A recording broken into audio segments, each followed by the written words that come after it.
Hoi Marcius, hoop het gaan goed. Wat sal jy aanbeveel volgens jou kennis om met 200k te doen?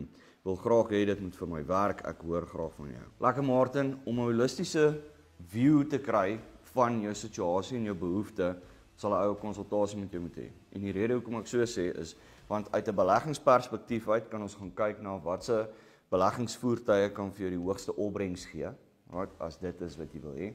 Dalk het jy 'n groter geleentheid om meer opbrengs te genereer in jou besigheid.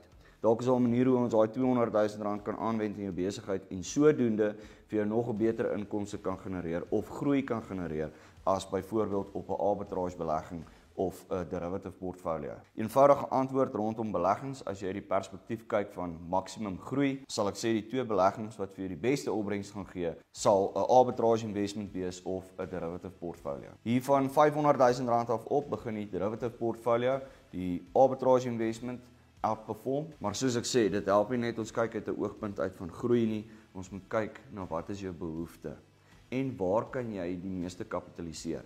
As jy in jou besigheid meer geld kan maak deur daai R200 000 te herbelê in jou besigheid of sisteme op te kikker in jou besigheid, dan gaan ek vir jou sê, wel moenie die R200 000 in 'n portefeulje sit of in arbitrage sit nie, sit dit in jou besigheid. As ek sien dit gaan vir jou makliker groter opbrengs lewer in 'n derivative portfolio of arbitrage, dan sal ek dit ook vir jou sê. Maar 'n ou moet kyk na jou omstandighede en kyk na jou behoeftes.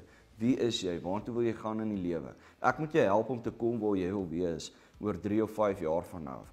Help ek gee net vir jou enige belegging wat goeie returns gee nie. Hoop dit maak sin. Be blessed.